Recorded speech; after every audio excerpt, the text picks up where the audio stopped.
Welcome, my curious souls, and thank you for joining us today. You are listening to What's That Haint, a podcast that takes the myths and legends of the paranormal, dissects it down, and provides you the real evidence and research associated with ideas of the paranormal to allow you not only to identify these entities, but to better care for your own cosmic energy. I'm Mountain Mama, and this podcast is ran by Mountain Mama Investigations, a Appalachian high strangeness and paranormal research team dedicated to the preservation of historical locations with a focus in Appalachia and aiding those in paranormal crisis. We are a nonprofit organization, meaning any support you provide through listening to this podcast or following us on social media allows us to fundraise for materials and services needed in private paranormal crisis cases. In addition, it allows us to go out to these historical locations as we work to bring interest to them, as we want them to thrive for future generations to enjoy. Our other main goal is to do our part to help break the barriers and the stigma around the paranormal and experiencing it. A bit about myself. I am a spiritual practitioner and medium working in the areas of Reiki, chakras, tarot, and parapsychology. My certifications are in each of those areas, and I use these in individual healing sessions and in paranormal investigation. I work in what is called the old ways and am constantly looking to find a better way to life and working to become the best version of me.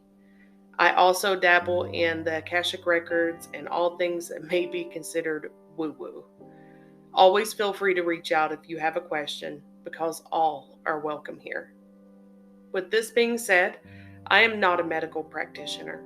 If you are undergoing any type of physical or emotional stress that needs medical attention, then we support you in doing so. We would never tell you not to. Picture it. The day has ended and darkness gently begins to creep into your home, filling every nook and cranny. The last rays of light slowly retreat from the gaps in your curtains, and you find yourself settling into that time of rest and recuperation. You sit down in your oversized and well-worn chair, feeling it conform to your body imprint. It's quiet in your living room, and it's tailored perfectly to you. You pick up that book from the side table that you've been reading and settle in to knock out a chapter. That's when you feel it. A presence looming behind you. Was that breath on your neck? You then realize that you are the only one home. The hair on your neck and arms begin to stand, while that picture on the mantle doesn't fall off, but zooms away from it before smashing on the floor. You hear the sound of cabinets opening and closing close by you in the kitchen, and fear settles in. You ask yourself, what is that haint?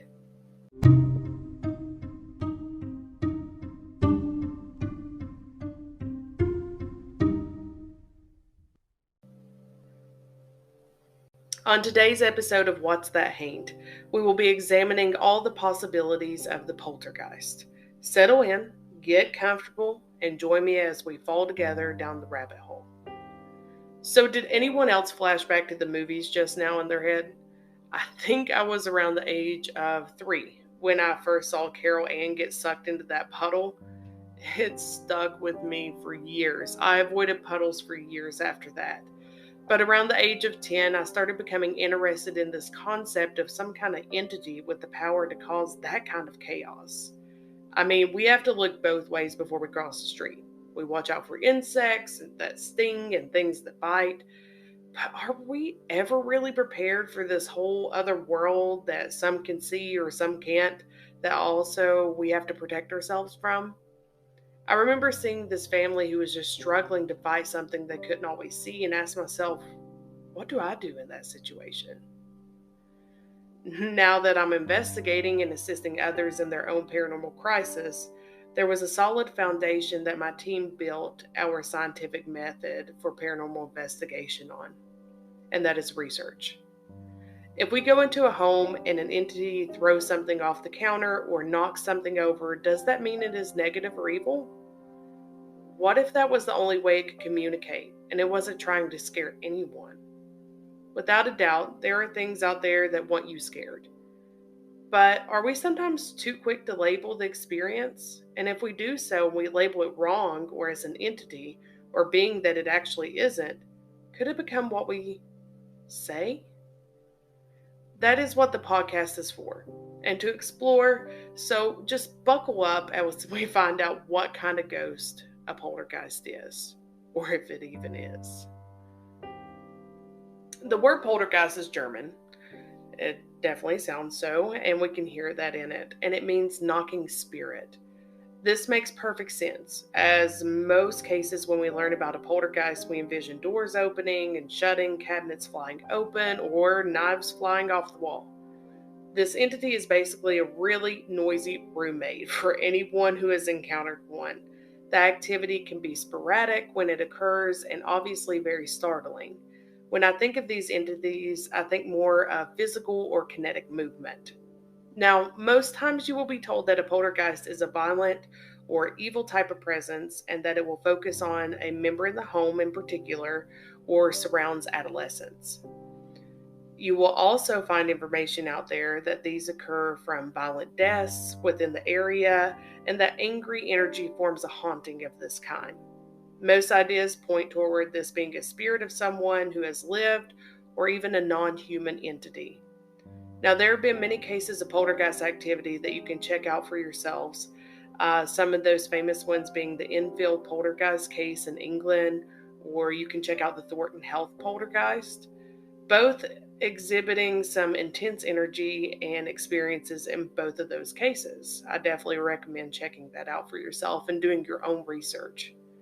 Now, I do need to start out with saying that there have also been quite a few poltergeist hoax out there. My immediate thought of a poltergeist hoax is that of the Fox sisters. So, this took place in western New York in the 1840s when two sisters named Maggie and Katie Fox told the story of a murdered peddler, and they claimed to communicate with this peddler through taps and knocks. Using taps and knocks is actually still used today, and something I use myself to be able to communicate with spirits. So even if the Fox sisters may have made up a tale of a poltergeist, at least it was an intriguing story, and they helped give us a great test of asking entities to make noise and make their presence known. So we can usually find some kind of truth or helpful tip from history. But moving on, our investigation team will always believe you when you tell us about your experience, meaning we have had paranormal experiences of our own, so we will empathize with you. But that doesn't mean we haven't ran into cases where hauntings or events can be explained, and this leads to why some scientific tests, such as reading electromagnetic fields within a home or building, is key in ruling out some explainable evidence and can also allow those involved to protect themselves from some harmful exposure, because high readings on EMF can cause nausea, headaches, and even hallucinations. Maybe a hinge that is loose could be that shadow figure lurking behind the door. Or a reflection of a car light could be that strange floating visitor. There's no shame in it. We have all done it. Many of us have been in those moments, myself included, where fear trickles up the spine, and regardless of the hard proof, I'm in fight or flight, ready to take down some unnamed goal. But let's branch out to more some mystical explanations. That's why we're here, after all. Hoaxes are evil entities and angry spirits. Am I here to say that those ideas are wrong? Absolutely not. Because we are not doing the paranormal field any favors if we do not stay open-minded to others' research. But I do truly believe it is important to have some type of scientific measurement in paranormal investigations, just to help us hold ourselves to the research. I've found that one way to do this is by actually having a skeptic on the team, if you are a believer, because this can make sure that you're not being completely biased, and it just kind of helps to balance things out. You see, there is this other wildly accepted idea, and it is my own personal view on what a poltergeist is. A poltergeist is not the spirit of someone who is dead. or necessarily a negative entity or demonic, but energy from something a bit closer to home, or even right under your nose, yourself. This is energy that is created by the living. Now, this energy could possibly feed into an already existing haunting, but let's start with this more psychic approach on what a poltergeist is. So, Gaia is a streaming and news service that offers consciousness expanding research, and they state that poltergeists can be connected to one person, like we mentioned before, and can also be more connected to adolescents and girls in particular.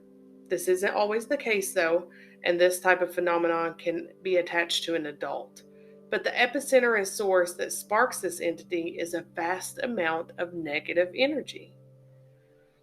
Think of this. You have someone who is going through some type of emotional distress. Maybe one hellish occurrence after another is happening to them. They don't talk about it, they hold it in, and it just keeps building, and they keep feeding this negative energy. The energy eventually hits the bounds of what the body can hold. It basically spills over or explodes, and that is where a man-made entity known as the poltergeist can form. This person is still living, and they may be shocked when things start moving in the home, also known as a form of psychic ability called kinesis. The person who is the epicenter is frightened and may not even know that they are creating this event or type of activity. And more often than not, they are very shocked when they find out that they are the source, or someone in the household is the source. And in those circumstances, providing them with resources on how to harness that energy is so essential. I truly believe that we all have psychic abilities. Some are just more developed than others. So breaking the news to someone that they have these abilities, or that they may be a beacon for energies or entities, or the capability of creating this kind of energy, it's something you gotta drop on someone with some compassion. So let's really let this sink in. We know humans are capable of some amazing things. We know there are some superhumans out there using telekinesis, moving things with their mind, super strength, intelligence beyond our time, shamans traveling to other worlds and dimensions. But truly embrace the idea for a moment that we are capable of allowing our turmoil turn into an entity of its own. There are cases that I've come across both in research and some personally where depression, anxiety, and repressed emotion has shifted outside of the body into a being of its own because it has not been cared for inside the body. Children who may not be able to speak but want to communicate in some way that they are aggravated, and then all of a sudden something flies off the counter. I think many of us, and I speak out of personal experience, have been at a point where our mental health affects our physical health. An anxiety disorder that leads to depression, and that depression making it hard to eat, shower, or exist. And if you are going through that, then please let me reassure you, you are not alone. And I will include a number at some point in some way, whether in a description or if I have to speak it out here too, for any of those in need, so you can contact if you need someone, if you're in that circumstance. When you think in terms of spirit or soul, the actual physical body can seem like such a small place to hold all of that. Just think of all your memories alone being contained in this meat suit, basically. It doesn't seem large enough at times. That is what I think of when a human unknowingly creates a poltergeist. The vessel or the body couldn't hold it, so it just leaks out. The good news is that there are so many options out there for you to take care of your spirit, soul, energy, higher self, whatever you choose to call it. Meditation being one of those methods. This allows us to learn to be within the present moment, creating a sense of grounding or being a part of the earth. I like to think that the grounding is what keeps me from floating away into poltergeist creating territory. The argument or debate whether a poltergeist comes from the living or dead is not a new concept, though. I did not create this by any means. So with my research, this has been a discussion for quite a while, it seems. While researching, I found a piece of work from the Journal of American Society for Psychical Research, and this is volume 66 and was printed in 1972. Now, this article is called Are Poltergeists Living or Are They Dead? Pretty straightforward and to the point, if you ask me. Anywho, let me read you an excerpt on the kind of ideas that they were tossing around on this concept. Now, just be patient with me. This is a bit of a read, but I feel like it's really vital and important for you to hear all of this and to get the whole thought process going. From accounts of poltergeists reported before the middle of the 19th century, such as those revived by Podmore, Lang, and Owen, one gains the impression that the investigators of such cases thought principally of only two theories to account for them: fraud and discarnate human agency. If one turns then to accounts of poltergeists written roughly after the middle of the 19th century, one gains the impression that the investigators of these later cases also thought principally of only two theories to account for them: fraud and living human agency. The change of favored interpretations was noticed by Podmore, who described it in 1897 as follows: to the writers of 2 or 3 generations ago, as to the Neoplatonists and the early fathers, these performances, poltergeist phenomena, were the clumsy practical jokes of an ill-disposed demon. To the modern believer, they appear as extra manifestations of the psychic force of the medium. How are we to account for these differences in principal theories? We can accept Podmore's opinion that the evidence of trickery in some cases, combined with evidence of malobservation in others, justifies our believing that reports of paranormal phenomena in the poltergeist branch of psychical research should all be attributed to fraud, which is sometimes detected and sometimes not. 50 years later, West came to essentially the same opinion against this view. However, there exists an accumulation of evidence from reliable observers or reporters of at least a small number of cases which do not lend themselves easily to be explained. Always as all due to trickery and malobservation. So we are entitled, almost compelled, I would say, he's very passionate here, to go on investigating new cases as if each might provide even better evidence of paranormal process than any of its predecessors. But why do we need to be limited to only one type of theory of paranormal process during each century? I'm right there with you, sir. The rejection of the theory of discarnate influence and its supplementing by that of living human agency probably occurred because of the demonstration of paranormal psychical phenomena by certain persons not claiming the assistance of spirits. D.D. Home, for example, did not attribute the extraordinary psychical phenomena occurring in his presence to be a spirit aiding their manifestation. So why should such a role be assigned to any other similar case? It seems to me entirely reasonable to consider living human agency, meaning psychic ability here, as a possible hypothesis to account for some genuine poltergeist phenomena. I'm telling you, these are some words, people. Thank you so much for being patient. But if we think about it and what they are actually discussing within this article and work by Ian Stevenson is the one who wrote this, is why can't we have both opinions? Why couldn't it be either way? This is very much a parascience. That's what the paranormal is, meaning that there's still so much more to be investigated. That's why we have to keep going out there, running different tests, thinking of different tests. I mean, it's not just a one-time said and done. Does the case for the paranormal ever actually close? I don't think any of mine truly do. There's still family members or children to keep up with in some of my private cases. There's still different things happening at the historical locations I've been in, or modifications and changes that they make to the building or removing furniture that could have an effect. So no, I don't think that there is a one-size-fits-all when it comes to every case. So Where does this leave us? There are times where you cannot always do a ton of research before each investigation. I get that. And in some situations, you have to do the research after you get into the location or to the person experiencing the activity and work your way from there. But in most cases, we can do some historical research and get an idea on what we might be dealing with.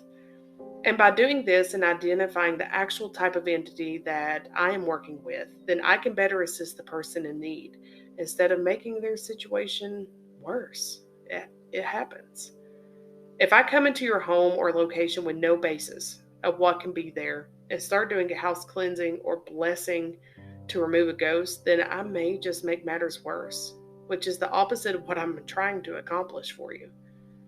So that leads us to the word ghost, being a very broad term, when there is so much more than ghosts out there. But for now, my friend, we must digest what we have learned here and leave those other haints to another day. If you enjoy this kind of research, stories, or the paranormal, then feel free to follow us on social media to know what kind of shenanigans we are up to. You can find us on YouTube by searching Mountain Mama Investigations. We are also on TikTok as Mountain Mama IMV, and you can find us with that same name on Twitter and Instagram. If you would like to tell some stories or join in on more of our Appalachia focused information, then join our Facebook group. It's called Haints and Hollers. Want to ask a question or need help, then send us over an email at haintsandhollers@gmail.com. We appreciate your support on these platforms as we work to raise funds for our nonprofit to give us access to items and services urgently needed during paranormal crisis, and allowing us to continue to explore these historical locations and looking for those cryptids and the Bigfoot. We thank you. We want to keep advocating for their preservation, and we want to share it with you. So if you're interested in standing behind this cause, then we will provide a link with no pressure for you to donate. Until then, remember, if you see a haint, give us a holler.